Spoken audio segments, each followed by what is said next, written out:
Okay, magandang araw sa atin lahat mga kababayan, saan man panig kayo ng daigdig naroon. Dito na naman tayo sa another episode ng ating vlogs, Badong Aratilis po. Pag-uusapan natin ngayon, ito po, no? Sinabi po ni Attorney Panelo na ipokrito itong mga nagrereklamo o yung mga nagsasabi na kumukwestiyon bakit dumulog si BP Sara sa Supreme. May karapatan po lahat ng mamamayang Pilipino na dumulog sa mga korte, lalo na sa Supreme. Pag-uusapan din po natin, ito po, sinabihan naman po ni Guanzon na 80-80 o Bobs. Ito pong nagpapakalat si Dave, si PCO Chief Dave, ano na nga apelyido ni Dave? Dave Calvo lang kasi naisip ko. Na Dave Gomez na destabilization daw. Lumalala na eh, no? Nung una ano lang, eh, papahuli yung mga nagpe-fake news. Ngayon, kasi kasi nga naman kino-question yung pagpapahuli sa mga nagpe-fake news. Ngayon, kasi daw destabilization. Pagpe-fake news po ay destabilization. Kaya po tinawag ni Rowena Guanzon na obob 'tong si, ah, Dave Gomez. Yan po ang mga pag-uusapan natin. Pero bago yan, kung bago ka pa lang dito sa ating channel, mag-subscribe ka na. Dahil ito lang ang tanging channel na may kinikilingan, may pinapanigan, una sa balita, huli sa impormasyon, kaya ano pang hinihintay nyo? Pindot na, okay. Pag-usapan natin, mga kapatid. Unahin na natin kung ano po yung masasagasaan.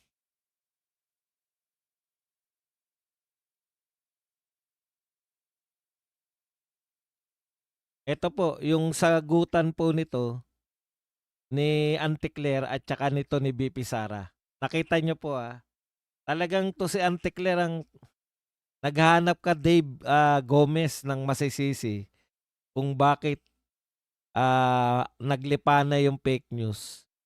May tagapagsalita kayo sa palasyo na instead na maglinaw ng mga issues, nagpapalabo pa. Tignan niyo po, ito po reaksyon ni Auntie Claire dito po sa sinabi ni BP Sara. Sabi ni BP Sara, "Dapat tanungin natin ang pangulo. Ano ba ang ginagawa niya para tulungan ang mga kababayan natin na tinatamaan o nahihirapan dahil dito sa epekto ng krisis sa Middle East?" 'Di ba?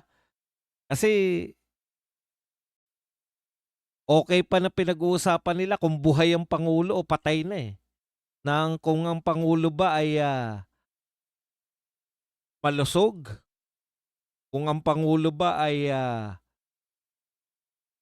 bakit namamayat, kaysa yung pagtugon talaga sa krisis. Kaya iniisip ko nga, hindi kaya, ah, sila na rin ang nagpauso ng mga 'tong mga fake news na 'to at yung paghahabol po sa fake news ay diversion na rin dito sa mga problema nating kinakaharap. Eto ang problema ko rito sa ating gobyerno, eh. Wala talagang natutugunan na kahit na anong suliranin. Mula nung unang-una pang problema natin na tungkol sa sibuyas, wala naman pong nalutas, eh. Walang napakulong na smuggler o nang ipit ng mga sibuyas kaya nagmahal. Wala talaga mula yun, mula nung sibuyas hanggang ngayon sa flood control, hanggang sa krisis ng langis, wala po talagang kakayahan, 'no? Kaya nga ang dami nagsasabing inutil, eh. Ngayon kinu-question ni BP Sara, mali ba yun, yung question niya? Dapat tanungin ng pamahalaan kung ano yung ginagawa. Tanungin natin ang pangulo, ano ba ginagawa niya para tulungan yung kababayan. Narinig pa natin na bubuksan nila yung libro ng mga oil companies para makita kung nagmamalabis sila sa pagpatong ng ano, mahal na nga yung presyo na langis sa pandaigdigan, pagdating dito mas mahal kasi mas malaki yung pinapatong. Ni hindi nga natin alam kung anong dahilan ng bakit isa tayo, number one, number two, number three, 'no? Diyaan sa pinakamataas na nagtaas ng presyo. Ngayon lang po nangyari 'yan, dati average-average lang tayo, kaagapay lang tayo ng mundo, ngayon po hinigitan natin yung mundo. Yun lang hindi pa nila masagot, eh. O ngayon, kung ikaw ang PCO, dapat ang sagot ni Auntie Claire diyan, iisa-isahin niya yung ginagawa ng pangulo, 'di ba? Para naman, ay may ginagawa pala. Para mapanatag kaya po nagtatanong yung mga reporter. Nagtatanong po si BP Sara pala, reporter. Bura-bura. Kaya po nagtatanong yung si BP Sara kasi walang visible tayong nakikita na ginagawa ni BBM. Panay ang mga press con tungkol sa kanyang kalusugan. Panay ang press con kung siya ba'y totoong may sakit o wala. Ano po ang pagtugon? Yan yung tanong ni BP Sara, eh.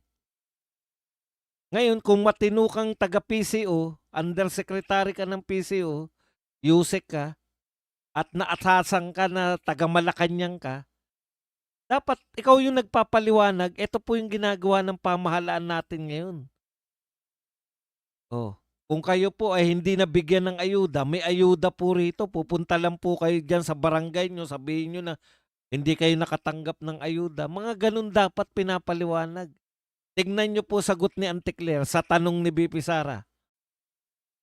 Oh, parte si BP Sara ng pamahalaan. Pero wala siyang alam na solusyon sa mga kasalukuyang issue, kundi manira lang. Yan po ba ay nakakatulong? Ano yung tingin mo yung ginagawa mo kay BP Sara? Eh nagtatanong si BP Sara, dapat tanungin ng Pangulo ano ba ginagawa niya. Dapat yan sinasagot nyo.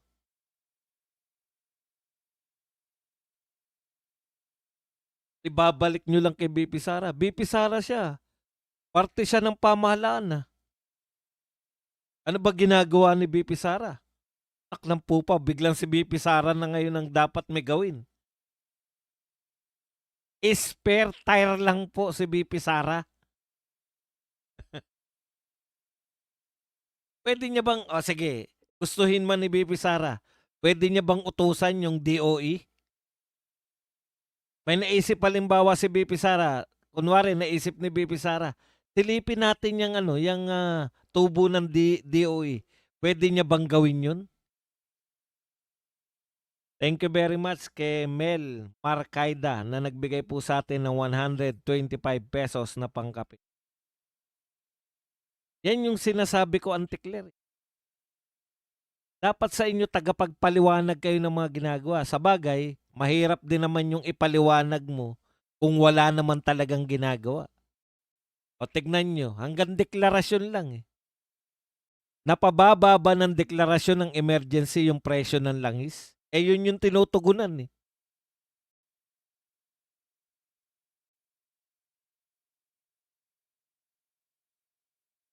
Hindi po napababa. Kung hindi napababa, eh para saan yung deklarasyon? Ano yung pagtugon? Ang nakakabwisit pa po rito, bumaba na po ngayon yung presyo ng langis sa buong mundo. Ang maririnig mo sa DOE, dapat ganito po yung maririnig natin no? Maghintay na lang po kayo, mga 2 araw pa po, bababa na po presyo ng langis sa Pilipinas. Eh hindi eh. Ang sinasabi ng DOE, kahit po matapos yung gera, mahirapan tayong mapababa yung presyo sa 100. Imagine ninyo, may stock pa yung oil companies. Nung nagtaas sa buong mundo, nagtaas na rin sila. So, doble tubo. Ngayon, yung bumaba na presyo, sasabihin nila. Ang sasabihin naman nila, binili namin mahal na, eh, kaya hindi namin puwedeng ibaba yung presyo. Bakit sila yung nagpapasya?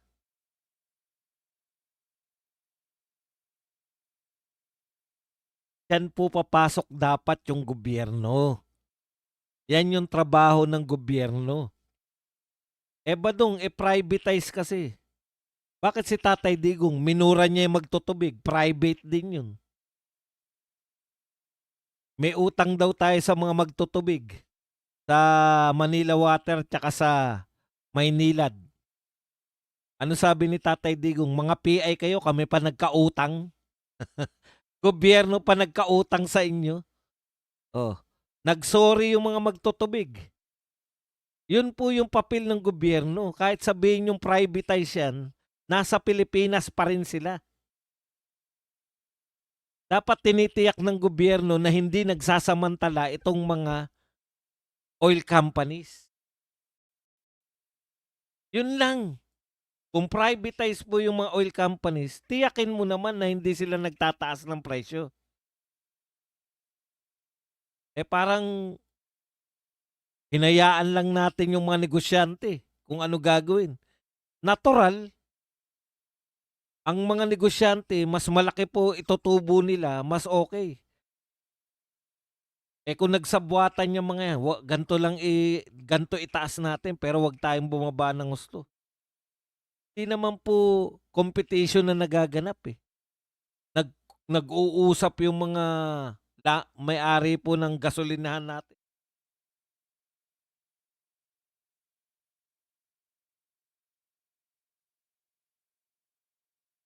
Okay.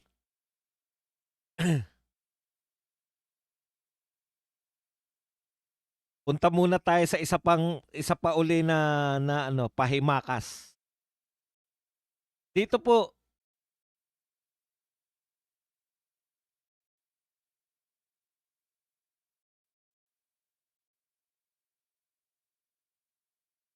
wala na, okey na, punta na tayo sa ating, ito pa po. Nakakatuwa po merong ganito 'no, yung Supreme Alam Court nyo, po, this hindi is po the yung first time, gobyerno sabi ko sa gumawa inyo, nito, 20 yung alam nyo, this is the first time, sabi ko sa inyo, 20 pinasabpi na years po na ako ng sa Supreme Court yung alam SARO. nyo, this is Ito the po, first time, pakinggan sabi po ko sa inyo, natin 'to 20 si years na ako sa sa Na gobyerno, started with the Senate. Naik Never have I seen Astra Pimentel such Naik. pamamalakad of the GAA preparation, the GAA no. In fact, meron pang naninot, and I am very happy Supreme Court did this, no, kahapon. Sinabpi na nila ngayon yung SARO. SARO is the Special Allotment Release Order. Kasi ito yung final kanino ba napunta talaga yung pera? Like the unprogrammed funds, kanino nila ibinigay, and you will see it in the SARO. So, hail to the Supreme Court! You truly are the guardians of the Filipino people for sending a subpoena, no, para sa submission of the SARO. Alam nyo, Maraming salamat po Supreme Court. Ngayon po, yung SARO po na yan, kung saan po napunta yan, at least malalaman natin kanino napunta yung mga unprogrammed funds. Kasi lihim eh. Hindi po natin alam eh. Ngayon po, malalaman ng Supreme Court dahil sa ginawa nilang oral argument. Alam na nila ngayon na may mga paglabag na ginagawa yung unprogrammed funds. Malalaman po natin ngayon kung kanino napunta yung mga unprogrammed funds. Abang-abang lang po. Kaya kulang kayo dyan. Ito pa po isa. Pinapalagan po ni Jokno, ito pong oil exploration. Joint oil exploration ng Pilipinas, no? Tignan po ninyo. May langis po dito sa territorial waters natin. Ang problema po natin, bakit hindi po natin mahukay yung langis sa atin naman yan. Kung nasa teritoryo po na karagatan natin, atin po yan. Di po ba? Ang problema, tingin ng China, kanila din yan. Disputed po. Ngayon, ang pinakamaganda pong paraan, ganito po yan eh. Pag nakapagmatigasan po tayo, inaangkin ng China, inaangkin natin. Sasabihin natin, ayaw namin maging partner ka. Kasi amin yan eh. Dapat kami lang yan. Gusto mo 60-40. Hindi nga papayag yung China dahil kanila din yan tingin nila, eh. 'Pag mga pakikinggan po natin 'tong mga katulad ni Jokno na hindi na mahuhukay yan, ano po ba ang gusto niyo? Lumabas kayong bida pero wala tayong langis? O pumayag tayo na 50-50 hatian? Halimbawa lang, wala pa po ako dun sa yan ba pinag-uusapan nila, hatian na.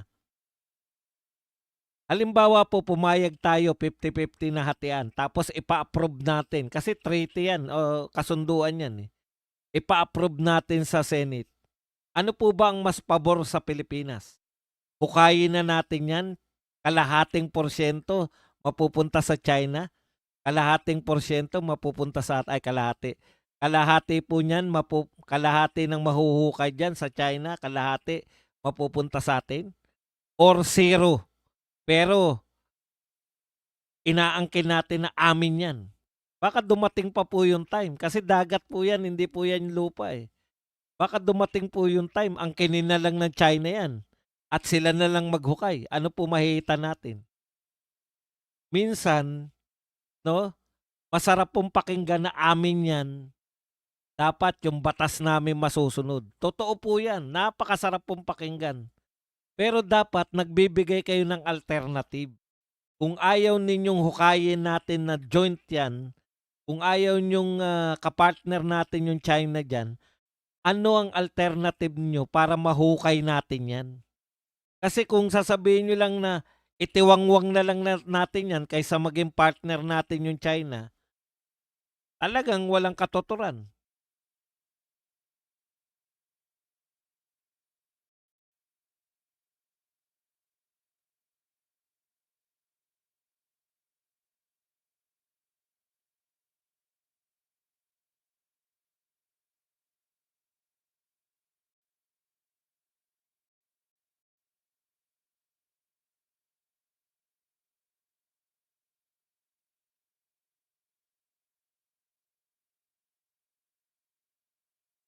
Ang may nagtanong po, tama nga naman, ano ba yung SARO? Ito po ay Special Allotment Release Order, a document issued by DBM in the Philippines that authorize government agencies to incur obligation for specific programs or projects.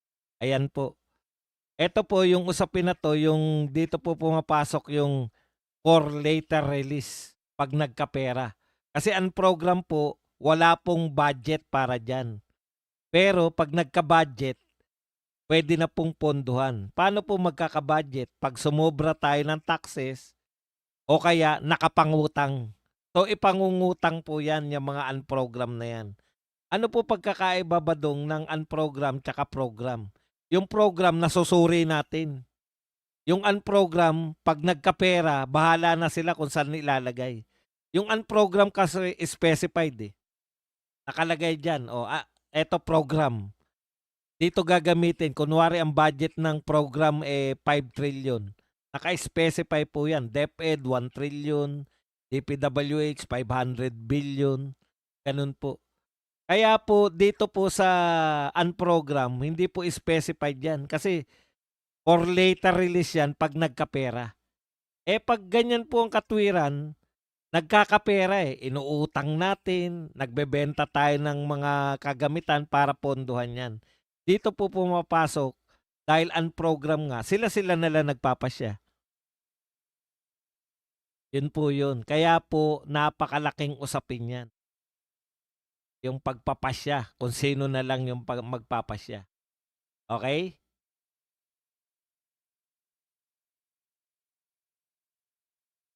May background noise ba tayo?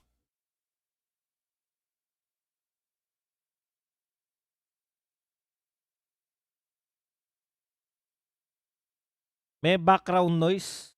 Ito, pakiano nga po o okay naman, wala po naman tunog. Ako lang po ba naririnig nyo? Kasi may nagsabi rito may background noise daw. Mag-comment naman po kayo bago tayo tumuloy. Meron po ba kayo naririnig na kakaiba o boses ko lang? Uy. Pati yung nagsabi na may background noise, ayaw din kumibo. Mangyayari sa atin. Dapat pag sinabi mo may background noise, concern ka para ikaw ang nagpalutang nito eh.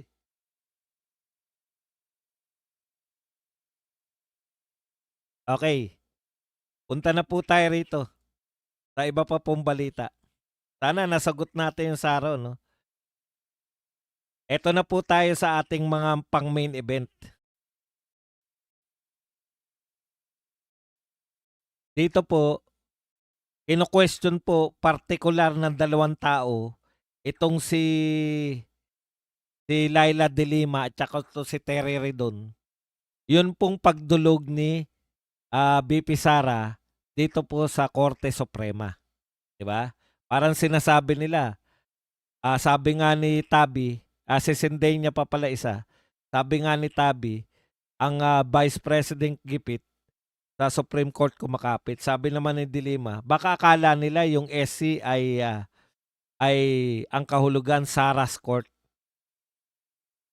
Ngayon, ang tanong po diyan, meron po bang karapatan si BP Sara na tumulog sa Supreme Court?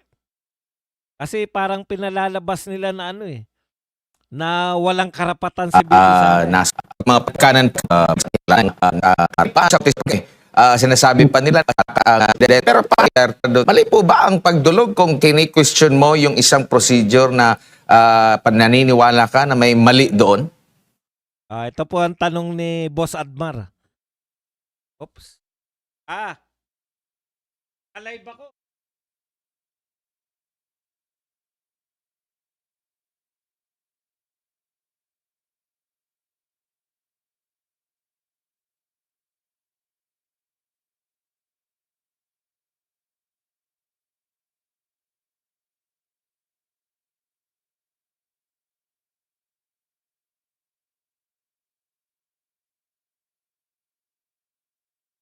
Pinatok ako nila KPL eh.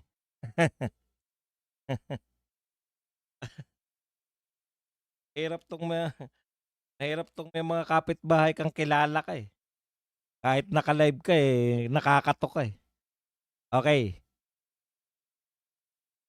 Punta po tayo rito. Tinanong po ni Boss Admar na kung may karapatan ba na dumulog si BP Sara sa Supreme Court. Ito po sagot. Siyempre hindi, karapatan niya ng Ang sumasagot po yung abogado po ni BP Sara na si Attorney Panelo. Yung anak po to ni Panelo, si Panelo na senior. bawat Pilipino, karapatan niya ng bawat tao, kahit hindi Pilipino na dumulog sa Korte Suprema pag may pang-aabuso na nangyayari. In fact, yung mga tumutulog sa kanya, madalas nga tumakbo yan sa Supreme Court. Tignan mo. Lalo na yan si De Lima at saka yan si Sendanya. Kayo po, napaka-ipokrito nyo. Kayo mismo, mahilig kayong tumulog sa Supreme Court. Bakit?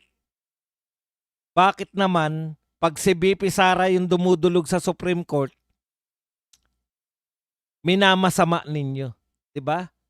Karapatan po yan. Yan yung problema natin dito sa mga to eh. No?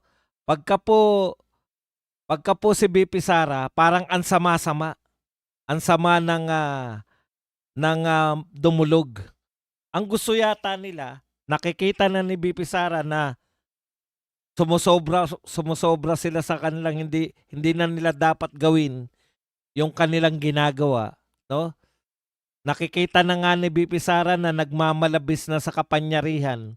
Hindi na nila tungkulin yan, yung ginagawa nila. Gusto nila manahimik pa yata si BP Sara. 'Di ba?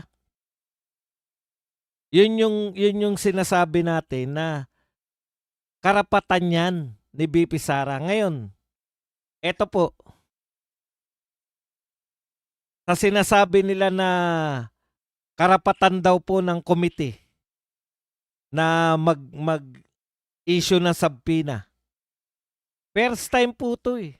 Yung Committee of Justice First time yung ginagawa tong magpasabpina ng salin, magpasabpina ng bank account records.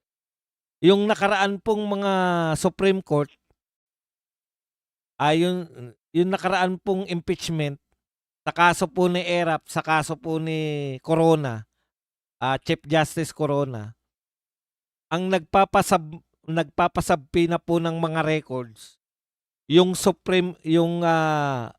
impeachment court sa Senado na po.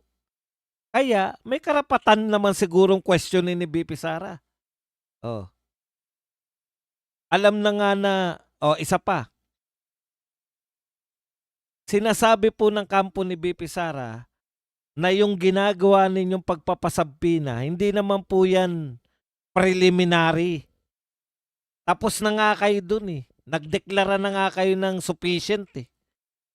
Sufficient in substance, sufficient in form, sufficient in grounds. Tapos maghagilap pa kayo. Wag na yung kampo ni BP Sara. Mismong member ng committee nyo, si Rufus Rodriguez, ano sinabi? Yung pagsabpina natin ng mga salin, fishing expedition na. Sarili yung committee member yan, hindi na si BP Sara. Nakita na ng committee member ninyo na fishing expedition yan. Sa tingin nyo ba hindi makikita yan ni BP Sara? First time po yan. Yung mga nagdaan po, hindi po sila hindi po sila nagpapasabpina ng mga records. Ngayon, siyempre, yung kasabwat na media, naghahanap po yan ng magiging kakampi nila. Okay, nakita po nila to si Acuña. Sa pamagat, akala ko, teka muna, parang bumaliktad na si Acuña. Samantalang noong nakaraan, pinagmamalaki ko na sinasabi ni Acuña na pwedeng bordering to fishing expedition ang ginagawa. Ngayon, sa interview po ng politiko ni Webb, in-interview po siya nito ni Pinky Webb. Ito po yung pamagat SC should limit intervention in impeachment cases. Kaya parang sa pamagat pa lang, ganito po nanlilito itong media. Sa pamagat pa lang, akala mo ngayon, pinipigilan na ni na parang gustong palabasin ng dating Supreme Court Justice na si Adolf Ascuna na wag nang makialam yung Supreme Court, di ba? Yan yung pamagat SC should limit intervention in impeachment cases. So parang lumalabas, pag pamagat lang ang nakita mo, teka muna. Bakit pinipigilan na ni Ascuna? Nung nakarang araw lang, ang sabi niya, bordering to fishing expedition. Ngayon, sinasabi na niya na dapat hindi nakikialam yung Supreme Court? Sa pamagat po yan. Kulang po kayo. Pangalawang topic natin yung mga kay BBM at sakit niya. Dito muna tayo sa isa pang topic. Okay, pero pag binasa mo po yung mga sinabi ni Ascuna, tama po yun. Ito po yung sinabi niya. I think right now, the Supreme Court should lay off. It has not really, kung may abuse man, hindi pa grabe. So pabayaan na muna because the Supreme Court should as much as possible not intervene in impeachment cases unless there is very serious violation or when the fabric of the nation is being threatened. Okay. So ang gusto ni Acunang palabasin, pabayaan nyo lang Supreme Court. Kung hindi naman labish yung ginagawa, okay lang yan, huwag kayong mag-intervene. Pero po, sa bandang huli, ito po sinabi niya. The proceeding before the Justice Committee should be hearing preliminary to finding whether or not they should file an impeachment article in the Senate against the respondent. Okay pa raw po yan. Basta raw po yung hearing nila preliminary. Paano po pag nanghingi na ng salin? Yan po yung question Sige, ito po yung sagot niya. They needed documents. They want to be sure that it is there. if the Senate needs it. So pwede po sila palang talagang magpasabpina ng salin. Kasi kinakailangan nila ng dokumento. At kinakailangan hawak nila yung dokumento ng salin, halimbawa salin, kung hiningi ng Senate. 'Di ba? Okay pala yun. Matututo tayo dito eh. Teka lang, kulang kayo. Huwag kayo masyadong mainit. Okay daw yung ginagawa na itong Justice Committee na manghingi ng salin. So that's all right, 'di ba? Subpoena it and then it's there. Okay lang daw na isubpoena yung salin at nariyan na hawak nyo na okay daw yan. But, eto po yung malupit. Pero, to go to the merits of salin, pero kung pag-uusapan na ninyo yung salin, kaya nyo pala sinabpina dahil gusto nyong buksan yung salin niya doon sa preliminary investigation kuno ninyo, I think that's beyond the powers of the committee. Napakalinaw po. Pwede pala talaga nilang isabpina. Linawin ko po pwede pala talaga nilang isabpina yung mga salin.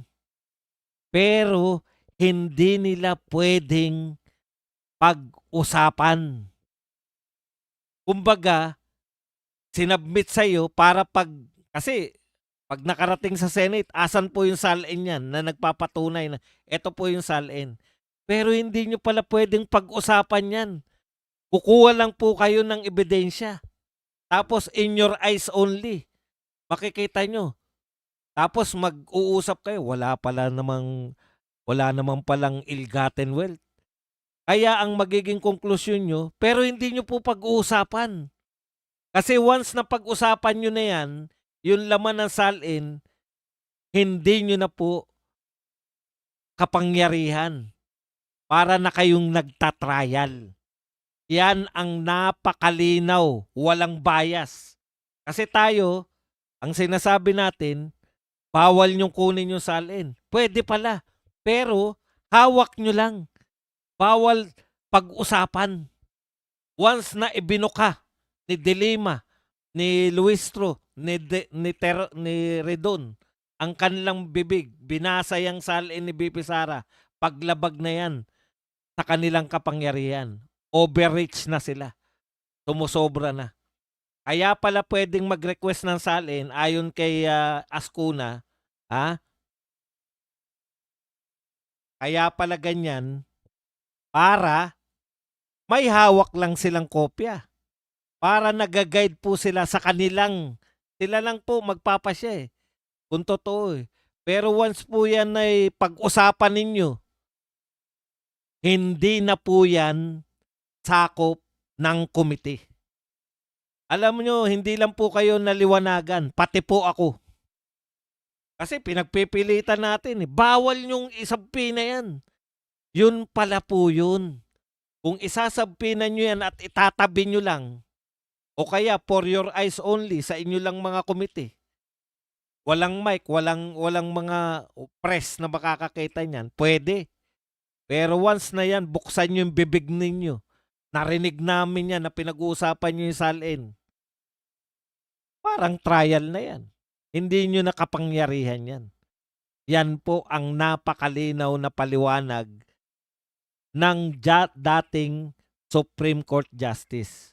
Ano pa po ang pagkakaiba ni Ascuna? Kasama po siya sa mga nagsulat ng saligang batas. Sila po yung framers of Constitution. Sila po yung nagsulat. Kasama siya. Kaya alam niya po yung intensyon ng saligang batas. May protection din sa mga impeachable officials. Hindi nyo po pwedeng gamitin na fishing expedition, hindi nyo pwedeng pag-usapan yung salin dahil lumalabag na kayo sa inyong karapatan. Sinusobrahan nyo na yung inyong kapangyarihan.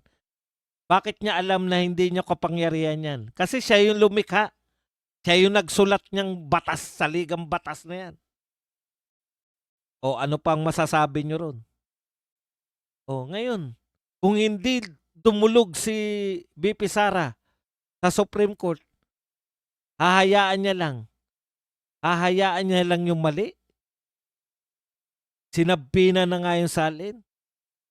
O di ngayon, natututo tayo na once na pinag-usapan nila yung salin, mali na yan. At yan po, ang susunod na po ng reklamo ni BP Sara, once na pinag-usapan na yung salin, ipapabasuran niya na tong impeachment. Ngayon po, ang ginagawa po ni BP Sara, pinipetisyon niya yung Supreme Court na ipatigil yung ginagawa ng itong Justice Committee. Kasi overreach na sila. Super yaman na, over na rich. Hindi po. Abuso na sila sa kapanyarihan. Hoy, Marley, buhay ka pa. Kailan tayo lalakad? Okay. Pag-usapan po natin.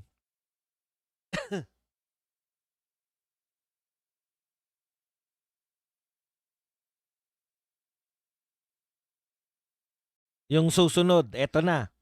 Yung sinasabi nyo na. Tungkol po dito sa mga fake news regarding health ng ating Pangulo. Okay. Ang sinasabi po nito ni Dave Gomez, eto no, sabi niya, the timing is suspect. Yan. Why the sudden surge at this time? Why resort to outright lies? Why the desperation? Regardless, the motive is clear. Distract and destabilize our government. So, ang sinasabi nito ni Dave Gomez, kaya niya gustong ipakulong, lalo na po yung mga vlogger na nagpapakalat di umano ng fake news. Dahil, the timing is suspect. Bakit daw ang bilis daw ng pagkalat ng fake news? Alam mo, Dave, panahon na sabihin ko sa iyo to. Baka ikaw natutulog sa pansitan eh.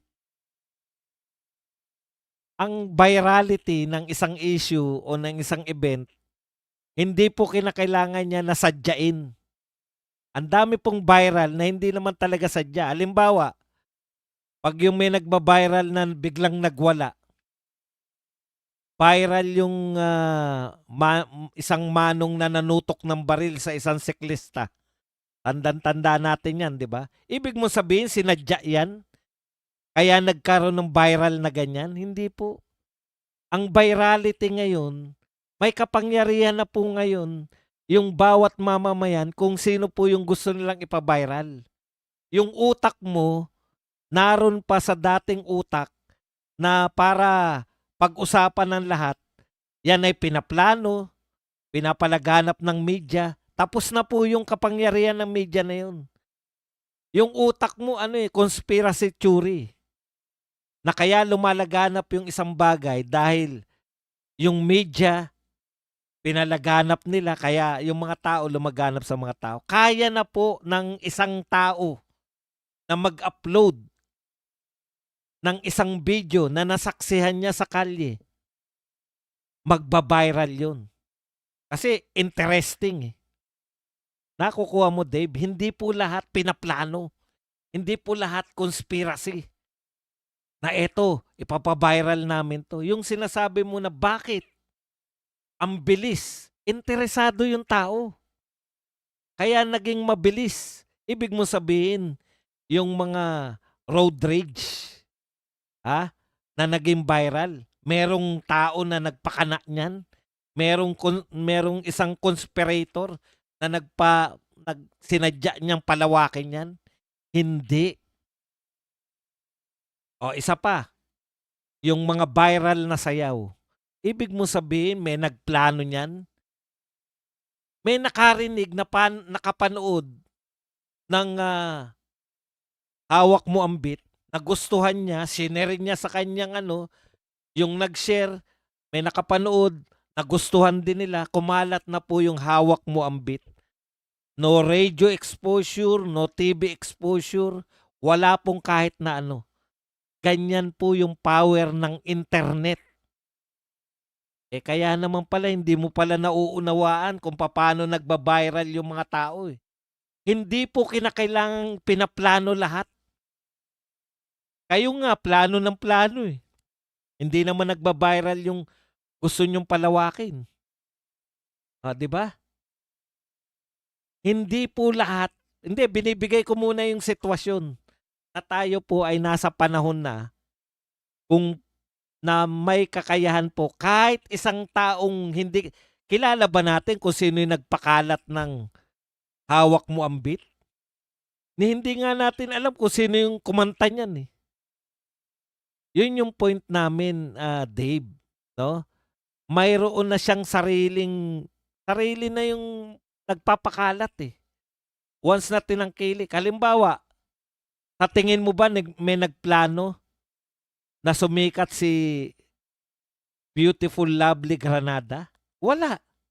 Naghamon lang siya ng debate kay BP Sara. May naka-pick up ng mga dilawan kakamping, pinakalat. May naka-pick up ng mga loyalista, pinakalat. May naka-pick up na anti-Duterte, pinakalat. Nakita ng mga Duterte, inaway si Lovely. Viral na si Lovely. Lovely. Nag-viral na. Hindi po kinakailangan na may nagplano para pasikatin si Lovely. Si Llamas nga, ang tagal ng labas kahit saan, eh. Hindi pa rin sumisikat, eh. Naunahan pa siya ni Lovely. Naiintindihan mo ba, Dave Gomez, na yung bawat isang netizen may kakayahang magpa-viral basta gusto ng tao yung lumalabas? Yun nung ayaw mong unawain, eh. Ngayon, ang daming issue tungkol sa kalusugan ng Pangulo. Kasasabi lang natin kanina, bakit walang tiwala kay Auntie Claire ang mga tao? Eh putya, tatanungin mo lang, ano po ba ang ginagawa ng gobyerno ngayon? Eh ikaw ba, Vice President, ano ba ang ginagawa mo? Alam mo, ibalik ko lang ng konti yung sagutan na yan ng Vice President. Ano rin daw ba ang ginagawa ng Vice President para makatulong? Hindi yung sira-sira lang. Nung nagsimula yung gera, nagsuggest yung Vice President. Sabi ng Vice President, madali lang kumuha ng chartered plane. Kasi nung nagka-pandemic, nagawa namin yan. Umarkila kami, nagbayad kami ng eroplano, sinakay namin yung mga taga Davao, inuwi namin sa Davao.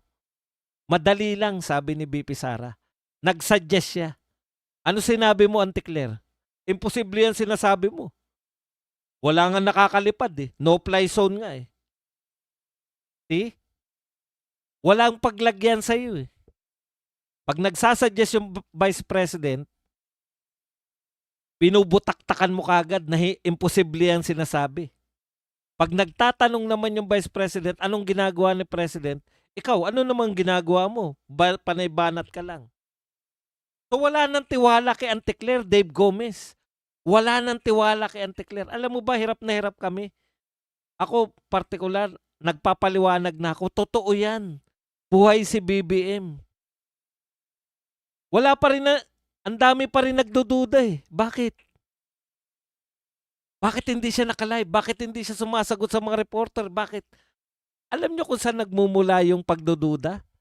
Dahil din sa mga pas na mga sinabi ni BBM, sa mga pas na sinabi nito ni Auntie Claire, sa madaling salita, Dave Gomez, walang tiwala, distrust of BBM, distrust of Auntie Claire. Ngayon, ang tagal mo ng PCO chip.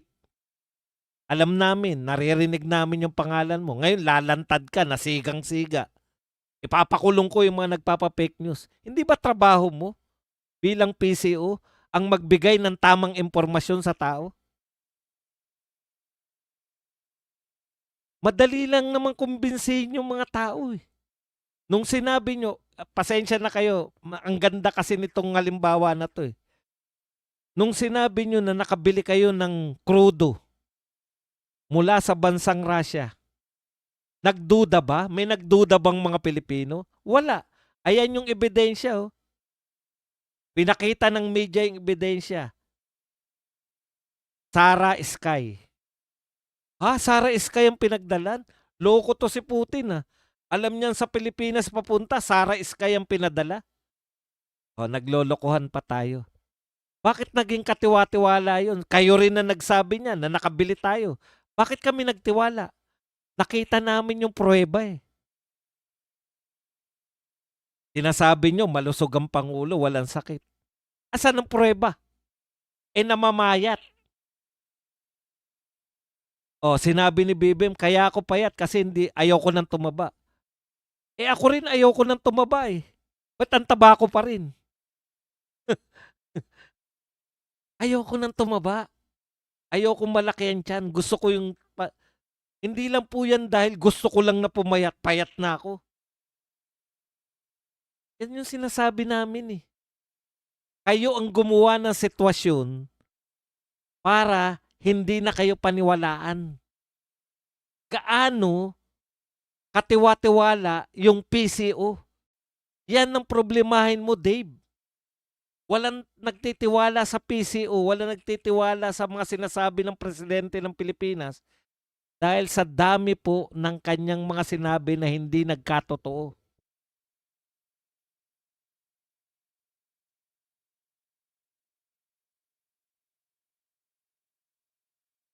Nakukuha nyo po. Kayo rin na may kasalanan eh. Kaya sabihin po natin, etong mga ganito na sinasabi mo. Ito po ang puna muna. Mamaya na si Guanzon, si Panelo muna, yung batang Panelo. Hindi natutumbok ng PCO ang punto. Yan po. Sabi niya po, the PCO completely misses the point. Instead of wasting scarce government resources on a witch hunt for supposed fake news peddlers about BBM Cell, which they themselves admit does not distract him. Tignan nyo inaamin ni BBM. Hindi naman ako nadidistract ng mga sinasabi ng mga bashers eh. Alam ko na yung social media na yan, mapagbiro lang yan, binibiro lang kayo ng social media. Huwag nyo masyadong seryosohin yung social media. Hindi nga apektado yung presidente. Pero mag-aaksaya ka ng pera ng pamahalaan para manghunting ng mga fake news peddlers kuno. Ituloy natin. They should ask themselves, tanungin mo raw ang sarili mo, Dave. Why many Filipinos now trust content why many Filipinos now trust content creators more than Malacanang's spokesperson? Tanungin mo, Dave, ang sarili mo. Bakit mas maraming naniniwala sa mga content creator kaysa sa official spokesperson ng Malacanang? Bakit mas pinaniniwalaan ng mga tao si Bisdak Pilipinas, si Banat Bay, si Maharlika kaysa kay Auntie Claire? Yan yung katanungan yung dapat sagutin. Kaysa nag-aaksaya ka ng panahon ng paghabol sa mga pinaghinalaan mong fake news. Okay. Diba? Ngayon, yung sinasabi mong fake news, ano naman yung nasabi ninyo na hindi fake news na pagbabatayan namin? Hindi naman kayo nagpapalabas ng matino. In fact, katulad nito, may pangyayari na to. Bago natin balikan si Panelo. Halimbawa, ito galing po sa inyo to. Ito po ang balita ng GMA News. An official photo showing a projection screen purposely blurred by Malacanang has triggered false narratives on social media. Galing po to sa GMA News Ibinabalita na ito pong ginawa ninyo na pagbablurred, blinurred ninyo yung picture, ikaw mismo, inamin mo na blinerd mo yung picture. Ano sabi ng GMA7? Has triggered false narratives on social media.